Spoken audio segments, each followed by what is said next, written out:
बोलो जयकारा बोल मेरे श्री गुरु महाराज की जय।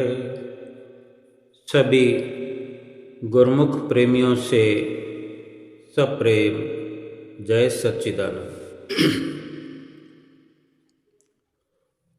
अक्सर भक्ति करने वाले के दिल में एक विचार चलता है, दिल दिमाग में एक ख्याल आता है या एक सवाल आता है। ख्याल कहें सवाल कहें, ये सवाल हर उस व्यक्ति की, हर उस इंसान की, हर उस गुरुमुख प्रेमी की आस्था और आध्यात्मिक अनुभूतियों से जुड़ा हुआ है। भक्ति करने वाला अपने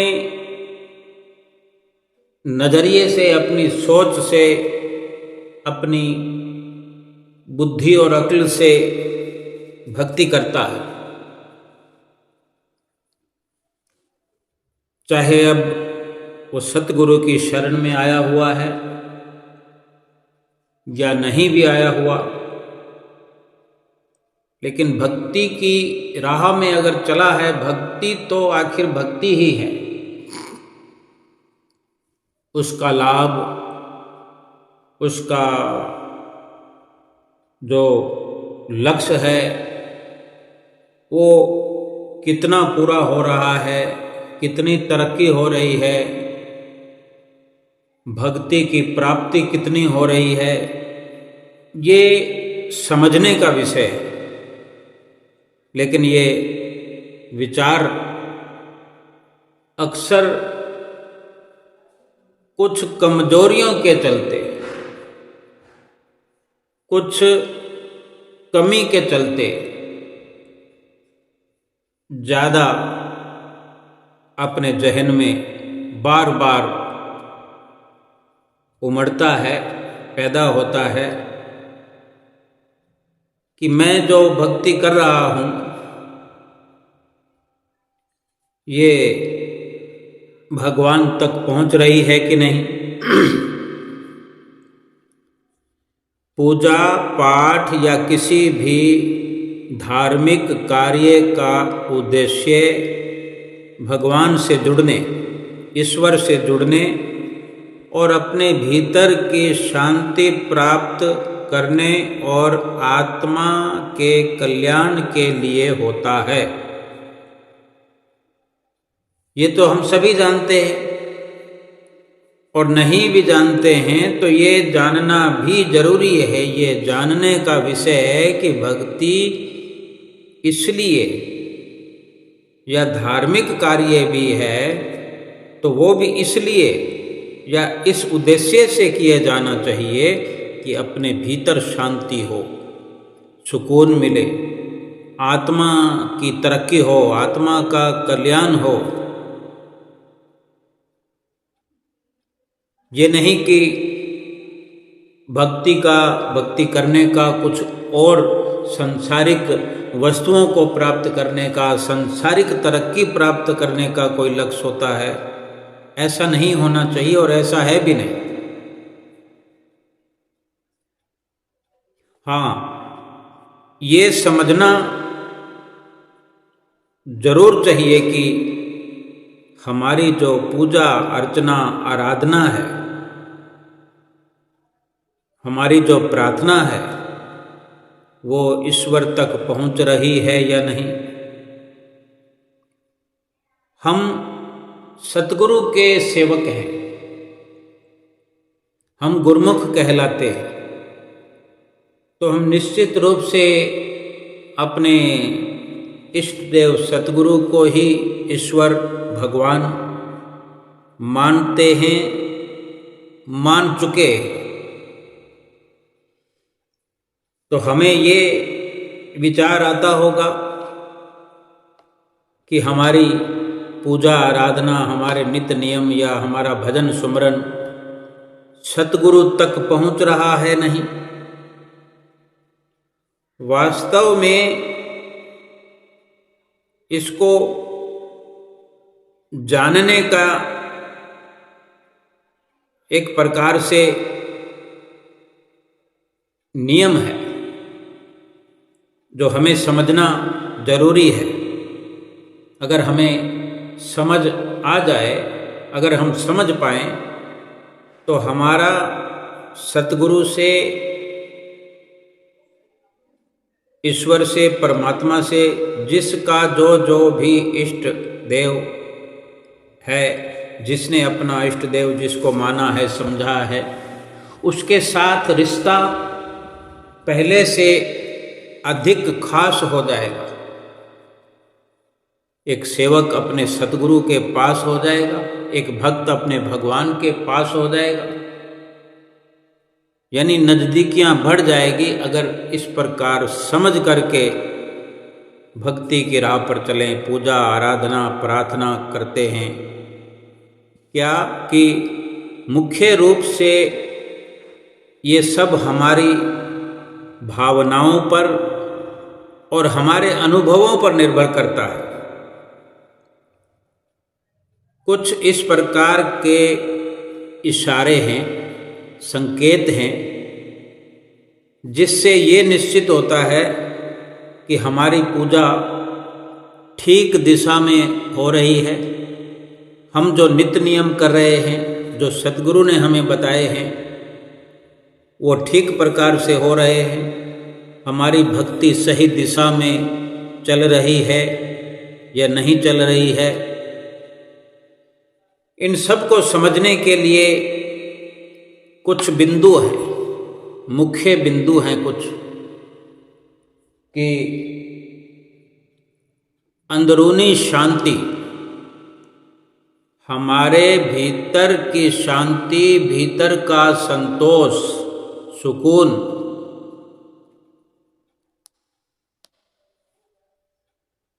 जो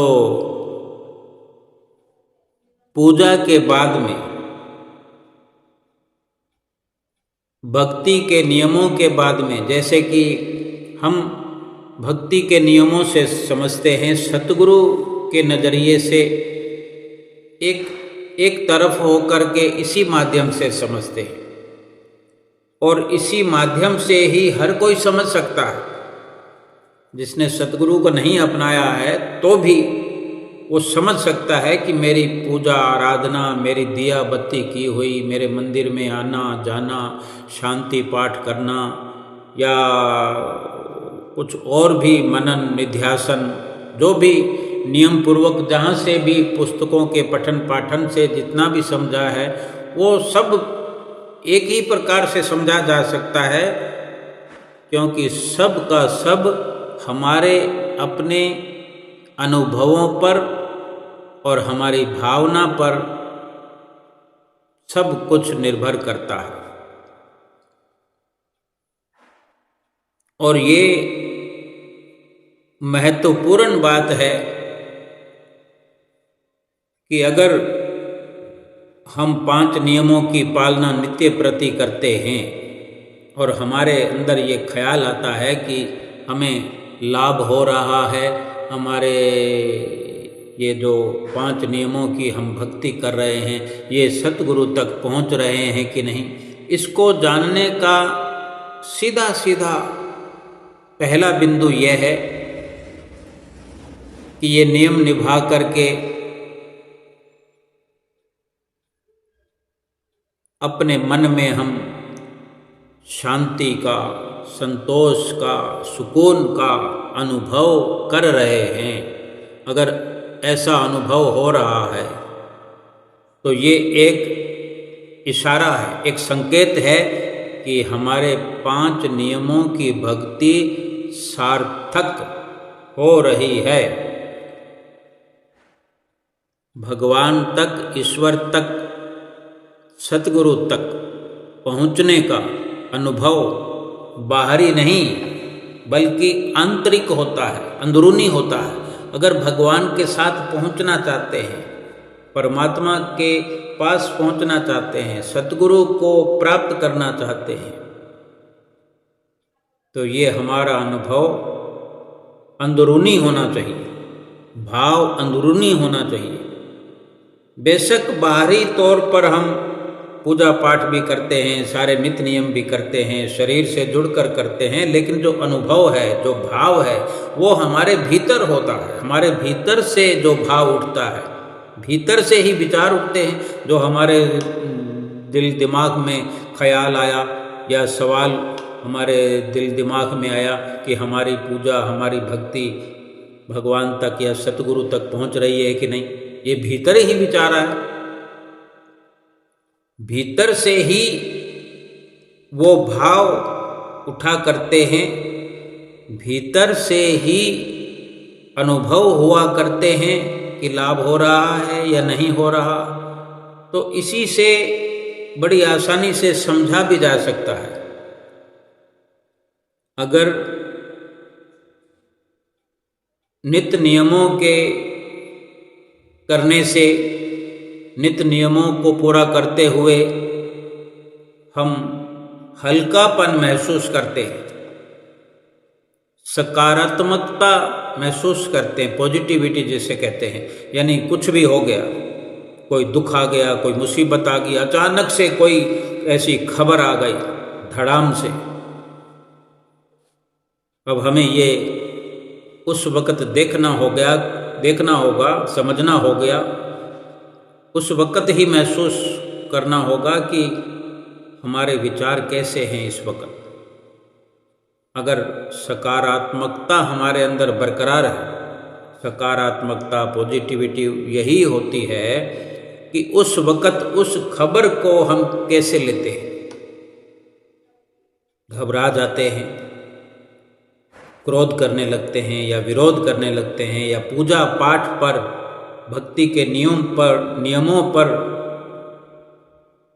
कुछ उंगली उठाने लगते हैं कि मेरे जीवन में ये दुख क्यों आया, ये परेशानी मुसीबत क्यों आई, मैं तो भक्ति करने वाला हूँ। अगर इस प्रकार के विचार आते हैं, ऐसी विचलितता होती है, भटकना होती है, तो हमारे अंदर सकारात्मकता नहीं है, तो हल्कापन भी नहीं होगा। और समझ लें कि हमारी भक्ति भगवान तक नहीं पहुंच रही, क्योंकि भीतर से हमारा अनुभव अभी खुला नहीं है। बाहरी तौर पर हम प्रयास कर रहे हैं, अवश्य उसका एक न एक दिन भीतर की ओर रुझान होगा। जो प्रयास बाहरी आडंबरों से किए जा रहे हैं, शरीर के द्वारा और संसारिक संसाधनों के, सामानों के द्वारा, उनके माध्यम से, वो कभी ना कभी हमें अंदर ले जाएंगे। सबसे बड़ी बात तो यह है कि सतगुरु का जब तक जीवन में प्रवेश नहीं होगा और हमारा सतगुरु की चरण शरण में निवेश नहीं होगा, हमारा अपना समर्पण नहीं होगा, हमारे मन का समर्पण नहीं होगा, तब तक ये दिशा और ये दशा हासिल नहीं होगी। अगर समझें कि ऐसी कोई खबर हमें मिलती है, दुखद कोई अवस्था पेश आती है, कोई मुसीबत की घड़ी आती है, और उस वक़्त हम अपने आप पर नज़र बनाए रखें और हमें महसूस हो कि जो मेरे मालिक की मौज, जो मेरे कर्मों में मेरे ही द्वारा निश्चित रूप से किया हुआ, जो कुदरत की ओर से प्रारब्ध बनकर मुझे मिल रहा है, कुछ और तो इसके अलावा है नहीं। लेकिन कितना भी दुख मनाएं, दुख को बड़ा करें, छोटा करें, लेकिन एक निश्चिंतता हमारे अंदर होनी चाहिए, और सकारात्मकता उसे कह सकते हैं कि अपने सतगुरु के प्रति जो सतगुरु की हम भक्ति करते हैं, सतगुरु के आगे प्रार्थना करते हैं, सतगुरु की आराधना करते हैं, पूजा करते हैं, सतगुरु के प्रति उस वक़्त हमारा विश्वास अगर अडिग है, अडोल है, तो समझो 100% हमारे 5 नियम दृढ़ता से सतगुरु तक पहुंच रहे हैं, निस्संदेह। और हमारा सतगुरु से पक्का रिलेशन है, तो हम इस वक़्त विपरीत अवस्था में अडिग खड़े हुए हैं, कैसी भी मुसीबत में, कैसी भी परेशानी में। और यही भजन सुमरन का भी इसी प्रकार से हमें समझना होगा कि हमारा भजन सुमरन परवान चढ़ रहा है, सतगुरु के चरणों में रसाई हो रही है, हमें लाभ हो रहा है। उसके लिए भी यही संकेत है कि संसार की झूठी शान और आन को देख करके, ऐसी संसार की झूठी मान मर्यादा के चलते किसी प्रकार का कोई दुख आता है, मुसीबत आता है, तो हम भगवान की, सतगुरु की सच्ची मोहब्बत को ढाल बना करके उनका मुकाबला करने में सक्षम हैं, या कि सच्ची मोहब्बत हमारी झूठी दुनिया पर कुर्बान हो रही है। ये विचार हमारे अंदर हो तो हम महसूस कर सकते हैं कि क्या सत्य है, क्या असत्य है। दूसरा बिंदु है ये समझने के लिए समर्पण और विश्वास। पूजा में, अर्चना में, प्रार्थना में, भक्ति में सबसे महत्वपूर्ण है हमारा समर्पण, हमारा विश्वास। जब हम पूरी श्रद्धा और भक्ति के साथ पूजा करते हैं, आरती पूजा करते हैं, सेवा करते हैं, सत्संग, दर्शन, सुमरन, ध्यान, भजन, अभ्यास, ये सब पूजा आराधना हो गई। जब हम पूरी श्रद्धा और भक्ति के साथ पूजा करते हैं तो ये भावना अपने आप ईश्वर तक, सतगुरु तक पहुंचती है, पहुंचती रहती है। ऐसा नहीं है कि 2 घंटे अगर कोई सुमरन करता है तो 2 घंटे सुमरन पूरा कर चुकने के बाद वो इकट्ठा हुआ सतगुरु के चरणों में परवान होगा, ईश्वर तक पहुंचेगा। जैसे कोई हम वीडियो रिकॉर्ड करते हैं, हम किसी का वीडियो बनाते हैं। अब वीडियो अगर हम बनाते रहेंगे, जब उसको कट करेंगे तो फिर उसको डाउनलोड करना पड़ेगा, फिर जहाँ भेजना है उसको भेजना पड़ेगा, फिर वो उसको देखेगा, डाउनलोड करेगा, तब उसको देख सकता है, सुन सकता है। ऐसे ही एक और ऑप्शन है, एक फैसिलिटी है मोबाइल पर, जो लाइव जिसे कहते हैं, लाइव का अगर ऑप्शन खुला है तो जैसे वीडियो भी बन रही है तो वो वीडियो बनने का इंतज़ार नहीं करना पड़ेगा, हमें भेजने का इंतज़ार नहीं करना पड़ेगा, और जो देखना चाहता है उसको डाउनलोड करने का इंतज़ार नहीं करना पड़ेगा। हमने यहाँ से शुरू किया, हम जो भी उसमें मोबाइल में दृश्य दिखाते चले जाएंगे वो उधर पास होता रहेगा, उधर वो जिसको हम दिखाना चाहते हैं वो देखता रहेगा। ऐसे ही जब श्रद्धा और भक्ति के साथ हम पूजा करते हैं, पाठ करते हैं, नियमों की पालना करते हैं, तो ये भाव हमारे भक्ति के अपने आप ईश्वर तक, सतगुरु तक पहुंचते हैं। इसका यही सीधा मतलब है कि हमने इधर शुरू किया, हमारे भाव सतगुरु से, ईश्वर से जुड़े हुए हैं। इधर जो हो रहा है वो सतगुरु को पता है, और उसी के बीच एक सूक्ष्म रूप में हमें भी ये महसूस होता है, हम भी ये महसूस करते हैं। जैसे लाइव कैमरा चलता है तो हम भी ये यकीनन महसूस कर रहे होते हैं कि सामने वाला देख रहा है। हमें भी वो महसूस होता है कि मेरे सतगुरु मेरी हर हरकत को देख रहे हैं।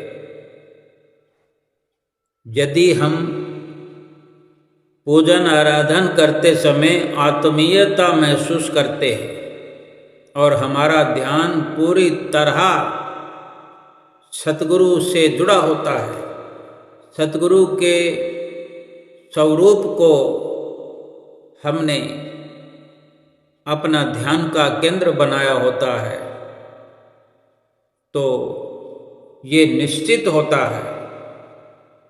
और इससे यही साबित होता है कि हमारी पूजा आराधना बड़े गहरे स्तर पर और बड़े ऊंचे स्तर पर जुड़ी हुई है और जुड़ती चली जा रही है। ऐसा ही एक तीसरा बिंदु है, सकारात्मक परिवर्तन। जैसे कि हमने अभी जिक्र किया कि अगर कोई विपरीत अवस्था आती है, उस वक़्त हम अपने आप को देखें, जानने की कोशिश करें कि हमारा उस वक़्त भाव कैसा है, सकारात्मक है या नकारात्मक है। कि हम किसी विपरीत अवस्था में, दुख की घड़ी में अपने आप को संभाले रखते हैं, अपने सतगुरु पर भरोसा बनाए रखते हैं, तो ये सकारात्मक हमारा स्वभाव हो गया कि हम सकारात्मकता में हैं। और विचलित होने लगे सतगुरु की ओर से विचार, सतगुरु की ओर से विश्वास डामाडोल होने लगा, तो हम दुखी होकर के इस विचार को प्रकट करेंगे कि ऐसा क्यों हुआ, मैंने किसी का क्या बिगाड़ा था, मैं भक्ति करने वाला हूँ, मुझ पर मुसीबत कैसे आ सकती है जब मैंने किसी का बुरा नहीं किया। ये नकारात्मकता है। अब इसको समझें कि सकारात्मकता और नकारात्मकता कैसे पहचानी जाए, या ठीक से इसको लाभ की दृष्टि से देखने का ये तरीका है कि अगर पूजा आराधना के बाद या रोज का रोज देखें या कुछ दिनों के बाद देखें, ये अपनी समझ की बात है कि थोड़ी थोड़ी देखने के लिए भी एक नज़रिया चाहिए कि थोड़ी वस्तु, वैसे तो ये सूक्ष्म है, बाहर थोड़ी इसका कुछ, बाहरी आंखों से थोड़ी कुछ दिखेगा कि मैं सकारात्मकता में हूँ या नकारात्मकता में हूँ। तो ये सूक्ष्म रूप से है, तो इसको देखने के लिए भी सूक्ष्मता की समझ होनी चाहिए। बड़ी सूक्ष्म वस्तुएं जो होती है सूक्ष्म यंत्रों से देखी जाती है। जैसे बहुत छोटे से छोटे कोई कण हो, या जैसे जौहरी की दुकान पर ले लें कि जौहरी अगर किसी हीरे को देखता है, किसी नग को देखता है, पारखू तो उसकी नज़र होती है, लेकिन एक यंत्र होता है, वो शीशे की तरह वो हाथ में लेकर के, उसको कसौटी भी कह सकते हैं, कि वो उसके अनुसार देखता है, दूर करके नज़दीक करके उसमें उसकी गुणवत्ता को पहचानता है। तो ये ऐसा ही भगवान की भक्ति का लाभ जो है सूक्ष्म है, भीतर ही भीतर है। तो इसकी नज़र भी, इसका यंत्र भी सूक्ष्म है, वो भी भीतर का भीतर है। लेकिन शब्दों में बयान इस प्रकार से किया जाता है कि अगर पूजा अर्चना के बाद हमारे जीवन में कुछ सकारात्मक बदलाव दिखने लगे, बहुत सारी चीज़ें, जैसे कभी कभार ऐसा होता है कि हम अपने आप को चेक करें कि हम सकारात्मकता में हैं, यानी पॉजिटिविटी में हैं या नेगेटिविटी में हैं। लेकिन ये रोज का रोज भी देख सकते हैं। देखने का प्रयास करेंगे तो अवश्य देख पाएंगे, समझ पाएंगे, महसूस कर पाएंगे कि अगर जीवन में सकारात्मक यानी पॉजिटिविटी, पॉजिटिव बदलाव दिखने लगे हमें, हमारे अंदर, हमारी विचारधारा में, हमारे धैर्य में, हमारी सहनशीलता में, हमारी उदारता में, हमारी उदारता बढ़ने लगे। अब ये तीसरे बिंदु में भी ये कुछ बिंदु हैं, जैसे धीरज। अब हम कुछ चाहते हैं, कुछ पाना चाहते हैं, चाहे वो संसारिक हो या आध्यात्मिक हो, तो हम उसमें जल्दी नहीं करते, धीरज धारण कर लेते हैं, धैर्य रखते हैं। तो ऐसा धैर्य बढ़ता हुआ हमें हमारे जीवन में महसूस होने लगे। सहनशीलता, अगर कहीं नुकसान हो गया तो हम अपनी सहनशीलता बनाए रखें। किसी के प्रति उदारता, दया अगर बढ़ने लगे, हम एक वक्त ऐसा होता है कि हम अगर दुकानदारी करते हैं, बिजनेस करते हैं, कुछ भी काम करते हैं, तो केवल अपने लाभ के लिए ही विचार बना रहता है कि हमें कमाई हो जाना चाहिए, सामने वाले का चाहे घर उजड़ जाए। ऐसे बहुत से काम हैं। कोई मकान खरीद रहा है, कोई मकान बेच रहा है, बेचने वाला देखता है कि जैसे तैसे करके मेरे मकान में कुछ अनहोनी है, कुछ कमी है, लेकिन मैं किसी न किसी को गले में ये अपना मकान का गलावा डाल दूं, मेरा तो काम बन जाए, उसका जो होना हो। ऐसे और बहुत से सामान होते हैं। समझने का भाव यह है कि केवल अपने लाभ तक सीमित रहना, ये उदारता नहीं, ये खुदगर्जी है, मतलब परस्ती है। अगर इसकी जगह हमारे अंदर उदारता बढ़ने लगे, ऐसा चेंज, बदलाव आने लगे, किसी पर दया के भाव उमड़ने लगे कि नहीं नहीं ऐसा काम मुझे नहीं करना, किसी बेचारे का दिल नहीं दुखाना, किसी गरीब को धक्का लगे, गरीब तो क्या अमीर को भी लगे तो क्या है, अपने आप से डरना, अपने सतगुरु से डरना, जिसकी हम भक्ति करते हैं। यानी अगर सतगुरु से रिश्ता अडोल है, विश्वास अडोल है, और ये परिवर्तन, ये सकारात्मक बदलाव है, हमारी पॉजिटिविटी में हम अपने आप को आगे बढ़ता हुआ देखते हैं, तो ये इस बात का संकेत है कि ईश्वर सतगुरु हमारी प्रार्थनाओं को सुन रहे हैं। यानी अब तक हम ये सोच रहे थे कि प्रार्थना, हमारी पूजा आराधना सतगुरु तक पहुंचती है कि नहीं, तो अब ये बदलाव जब हम अपने आप में देखते हैं, देखने लगते हैं, समझने लगते हैं, धीरज धारण करते हैं, उदारता के भाव बढ़ने लगते हैं, तो ये संकेत हमें मिल गया है कि सतगुरु हमारी प्रार्थनाओं को, पूजा आराधना को स्वीकार कर रहे हैं।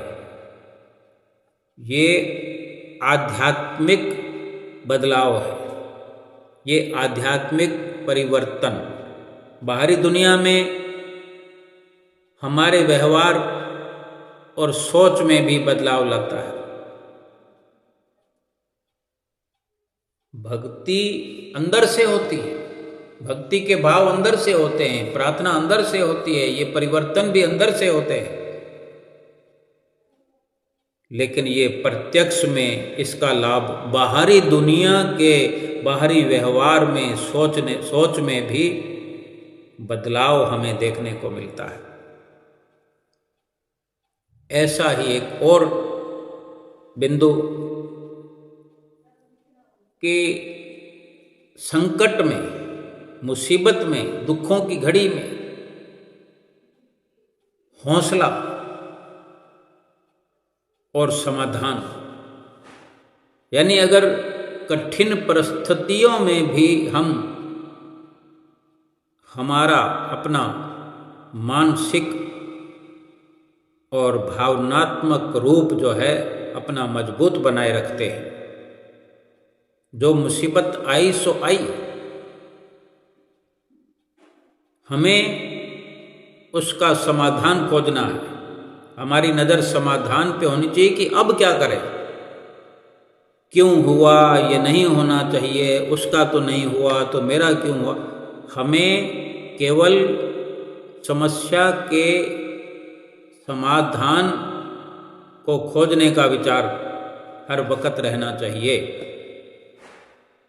और हमें हमारी समस्याओं के समाधान बड़ी सरलता से मिलने लग जाएंगे।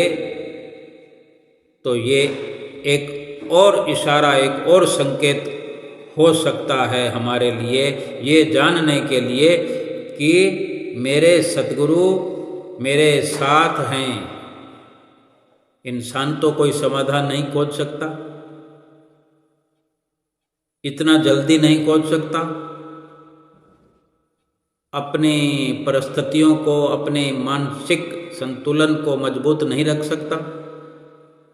ईश्वर जिसके साथ हैं, सद्गुरु जिसके साथ हैं, उसी को ये सब अवसर प्राप्त होता है।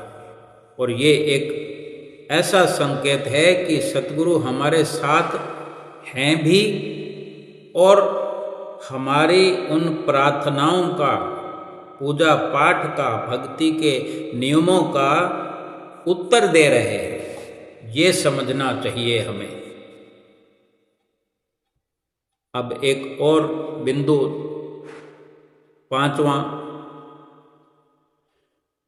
तो जैसे अहंकार का अभाव, अहंकार का मिटना, विनम्रता का आना, यानी जब पूजा आराधना, भक्ति, भजन सुमरन सतगुरु तक, ईश्वर तक पहुँचने लगती है तो हमारे भीतर से अहंकार कम होने लगता है। जो हम पहले कहा करते थे कि मैं ऐसा कर दूंगा, मैं वैसा कर दूंगा, कोई कुछ नहीं कर पा रहा है तो हम गुब्बारे की तरह फूल करके हम कहते कि मैं कर दूंगा, मैं कर दूंगा, या मैंने किया, ये मैंने किया, बढ़ चढ़ कर आगे पांव धर कर हम हर बात में मैं करते हैं। ये अहंकार हमारे अंदर से कम होने लग जाएगा। हमारी सोच और व्यवहार में विनम्रता और दूसरों के प्रति सहानुभूति बढ़ने लगेगी। अगर हम अपने अंदर इस प्रकार के बदलाव महसूस करने लगें तो ये साबित होता है कि आपकी पूजा आराधना, भक्ति के नियम, भजन सुमरन सही दिशा में हैं और सही दशा में हैं। अब इसके आगे एक और बिंदु छठे नंबर पर जिससे हम जान सकते हैं कि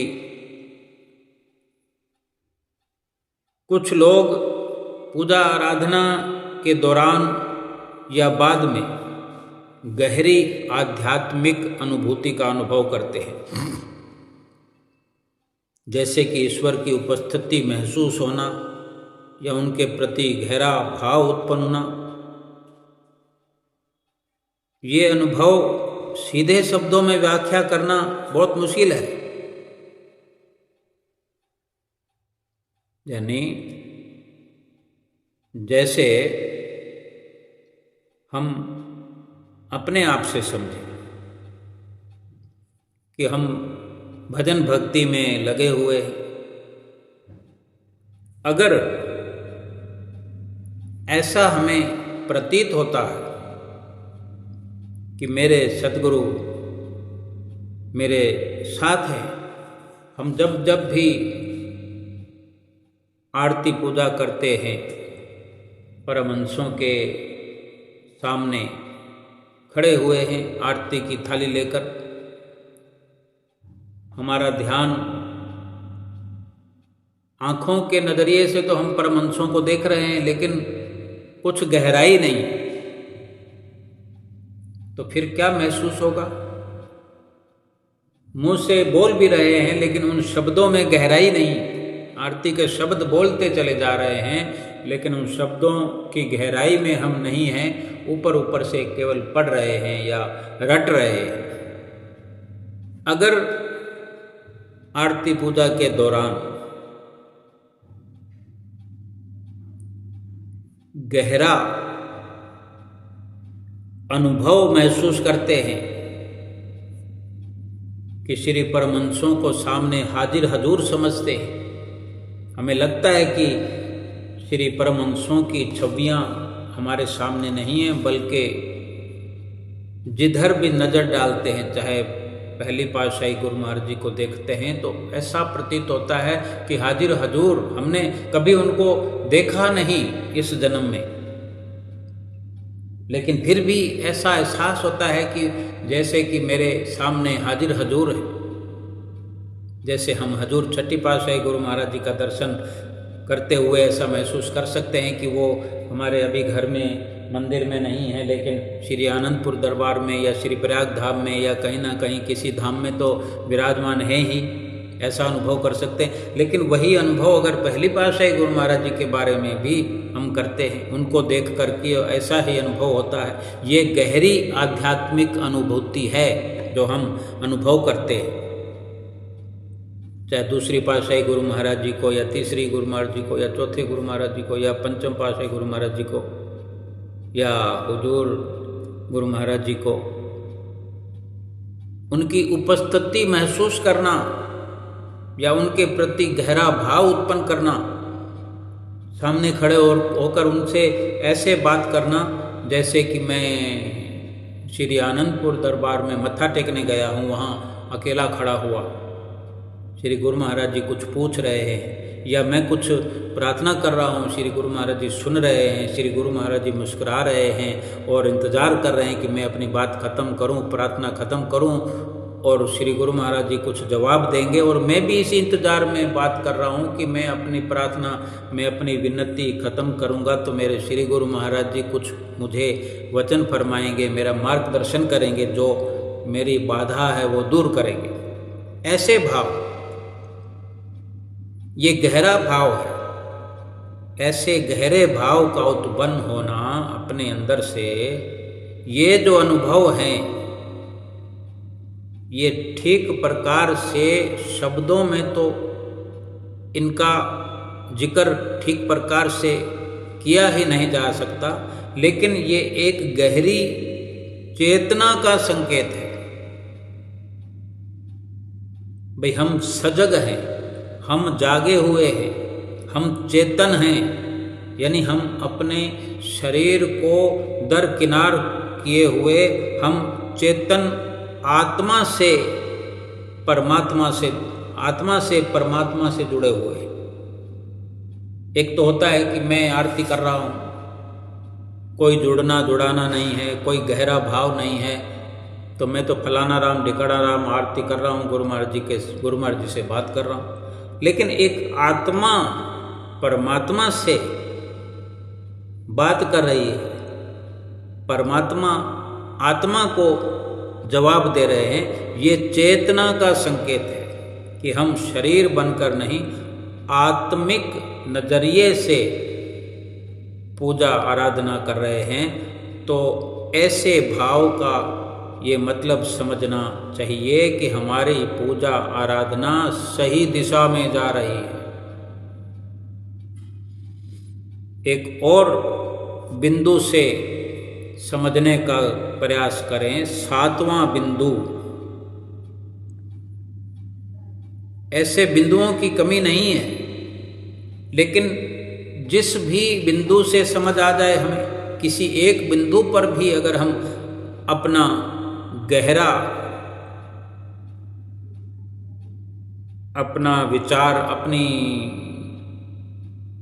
नज़र अंदरूनी गाड़ देते हैं समझने के लिए, तो भी लाभ हो सकता है। सातवां बिंदु क्या है समझने के लिए? अपेक्षाओं का कम होना, यानी इच्छाओं का कम होना। भौतिक कामनाएं, भौतिक या संसार के सामानों की जो इच्छाएं हैं, ये भौतिक अपेक्षाएं, अगर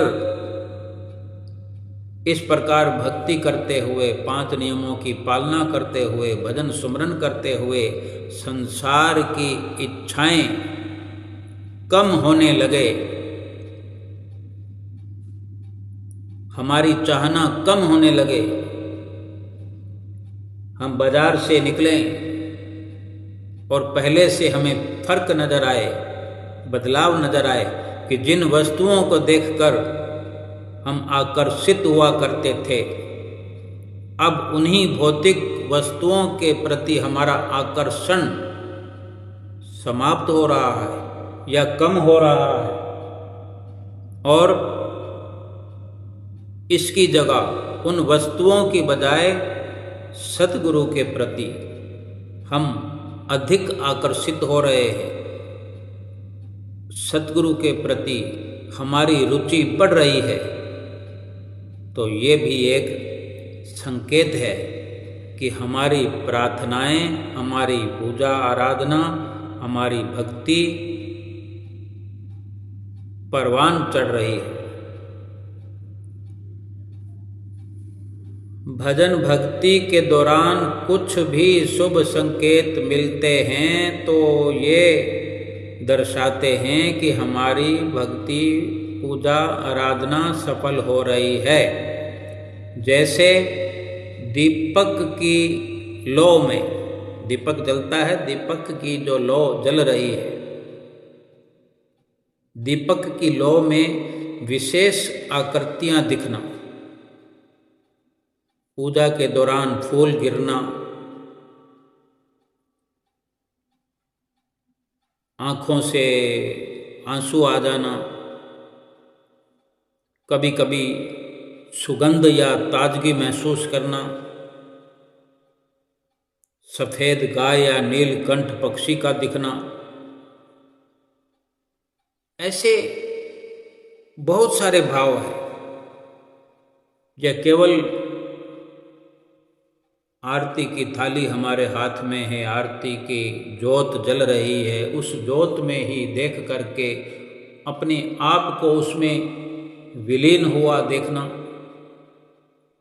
या उसी लौ को हम अपने ही अंदर आता हुआ, अपने अंदर समाहित होता हुआ हम देखते हों। इस तरह के सभी सतगुरु की, ईश्वर की कृपा के संकेत माने जाते हैं, और ये सभी संकेत भक्ति भाव की स्वीकृति और सकारात्मक परिणामों की ओर इशारा करते हैं। सबसे बड़ी बात कि परमात्मा तक पहुंचने का मार्ग बाहरी घटनाओं पर निर्भर नहीं करता, बाहरी आडंबरों पर निर्भर नहीं करता। हम हाथों में क्या लेकर जाते हैं, हम कौन से कपड़े पहनकर जाते हैं, कौन सा इत्र फुलेल लगा करके जाते हैं, चाहे एक से बढ़कर एक विचारधारा को हम अपनाएं, उस पर अमल करें बाहरी तौर पर, लेकिन परमात्मा तक पहुंचने का केवल और केवल अंदरूनी विश्वास, समर्पण और अनुभव ही मायने रखता है कि हमारे अंदर शुद्ध भाव हो, निर्मल मन हो, सच्चा विश्वास हो, कभी भी भक्ति भाव, भक्ति पूजा पाठ करते हुए या भक्ति पूजा आराधना का मतलब ये नहीं हो कि हमें सतगुरु से, परमात्मा से कुछ प्राप्त करना है तभी हम ये सब कर रहे हैं। नहीं, भक्ति का केवल और केवल यही प्रयोजन होना चाहिए कि हमारा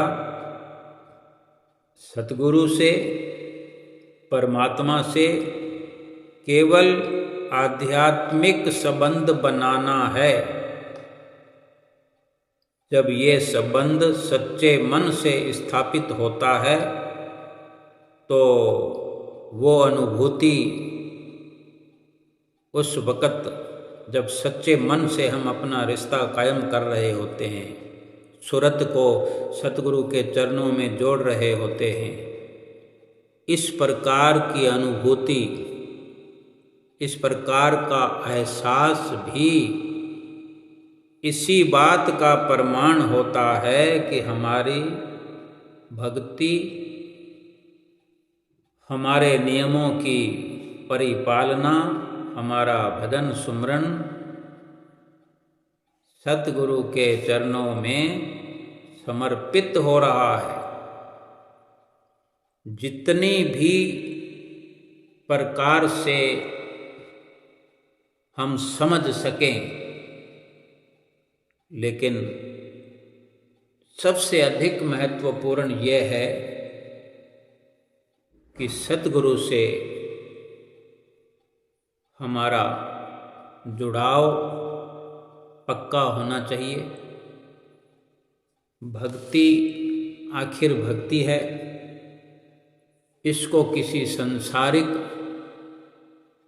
सुख सुविधाओं से, सांसारिक सामानों से तोलना, जोड़ना सरासर गलत है। कि अगर जिस भक्ति के कारण हम भगवान को प्राप्त कर सकते हैं, सतगुरु को प्राप्त कर सकते हैं, सतगुरु को, भगवान को अपने घट में पा सकते हैं, देख सकते हैं, उनका जब चाहे दीदार कर सकते हैं, भला वो संसार के झूठी वस्तुओं के साथ मुकाबला या तोल मोल करने के काबिल वो स्थिति और वो हस्ती नहीं है। ये केवल हमारी अज्ञानता हो सकती है। हम अपनी अज्ञानता को दूर करने के लिए, अपनी नकारात्मकता को दूर करने के लिए, प्रभु की संपूर्ण प्राप्ति करने के लिए केवल सतगुरु के बताए हुए भजन सुमरन को लगातार करते चले जाएं। 5 नियमों की पालना दिल से और पूरा सतगुरु से जुड़ करके, एक हो करके, अपने आप को खो करके, अपने आप को मिटा करके, अपने आप को भुला करके, अपने आप को खो करके सतगुरु की परम पावन भक्ति को प्राप्त करना है। और ये तभी निश्चित रूप से सफलता प्राप्त हो सकती है जब सतगुरु के प्रति अटल विश्वास हो।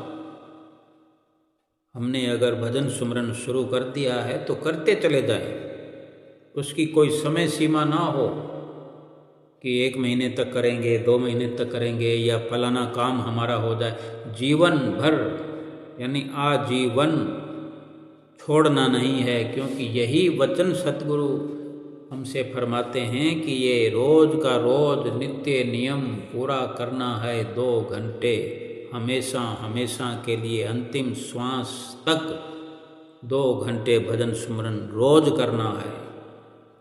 और सदगुरु के वचनों की पालना करते हुए आत्मा का कल्याण करना है। बोलो जयकारा बोल मेरे श्री गुरु महाराज की जय।